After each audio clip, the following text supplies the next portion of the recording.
Welcome to day 6. This is Mrs. Giroux.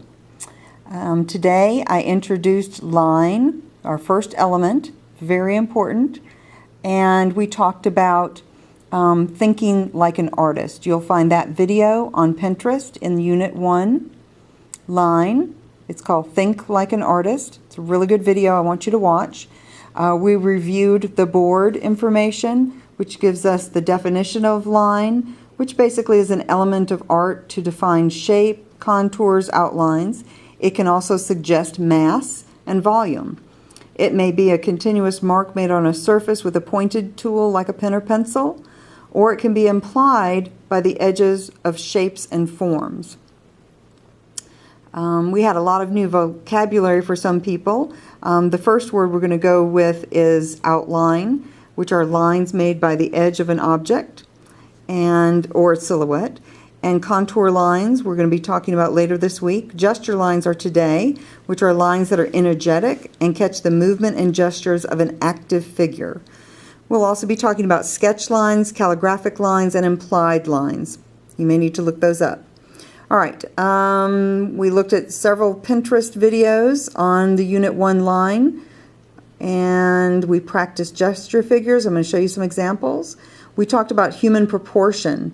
I'd like for you to look that up since you missed the discussion. What human proportion is, basic human proportion. We practiced more gesture action figures, and then we shared our best examples. Okay, so I'm going to go up to the board. And the first thing I'm going to do is I'm going to zoom in to our poster online. Okay, that's what it looks like. Gives you all the different examples.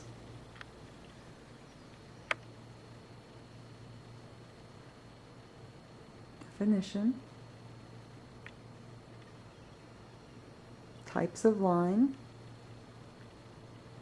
Contour line, all types of line. Very, very important. Okay, now I'm going to go up to the screen. Okay, and so the first thing I had everybody do was to draw a stick figure, a basic stick figure on a white piece of paper. Everybody draws them pretty much the same. The next one, step 2, is to thicken up another figure. So don't draw on top of number 1, draw beside it. So your paper will look very similar to these red figures I have on the board. So you're just thickening it up just a little bit. Then the third step obviously is a little bit more challenging. You're adding what really is there. And I want you to draw a little circle every time a body part bends. So your neck, your shoulder, your elbow, your wrist, your hips, your knee, your ankle. I think I got everything. So there's a little circle connecting those. When you get really good, you're going to make the thigh oval a little bit larger than the calf oval. You're going to make the bicep oval a little bit bigger than the forearm oval. And we practiced this quite a bit.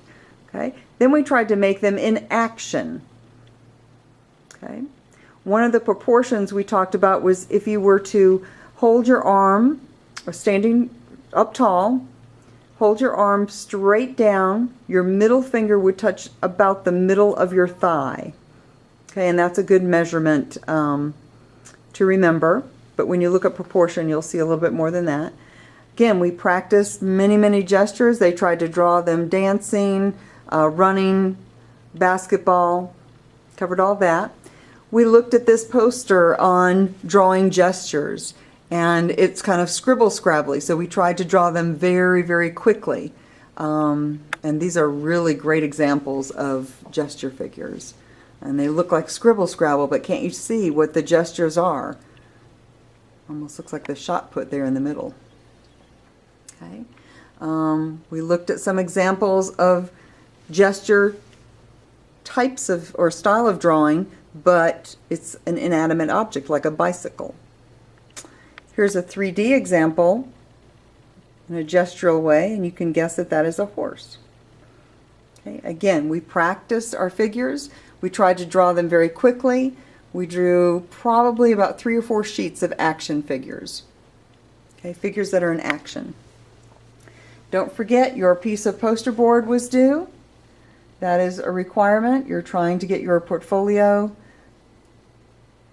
taped on the sides with your name on it. I'll put your name on it for you and tape it if that's a problem. And this is where you're going to be turning in work for grading. And over here we have how we started out and the purpose. Discovering the various types of lines in art. Why are we doing that? Because lines are very, very important. They can help us determine the mood, the direction, like an arrow. They can provide emphasis. If you bold a line, you know that from your computer, it will make it stand out. Okay. Also, lines can create textures. They can make an outline. They can draw in perspective, show you that something is further away. By doing this, the drawing is going to help your hand-eye coordination. It stimulates the brain, but it's also going to help you discover that you can draw just about anything with a little bit of focus. Okay. And how are we going to do this? Through many discussions, videos. We've got a resource book, PowerPoint, which is on Pinterest, Unit 1, demonstrations, practice, practice, practice, experiment, practice some more, and project at the end of the week, which is on line. It's a project focus line. You'll have 2 projects that are due at the end of the week. Okay. And over here, as always, we have our topic, which is Unit 1 line. Okay. And I hope to see you tomorrow. Okay. Once again,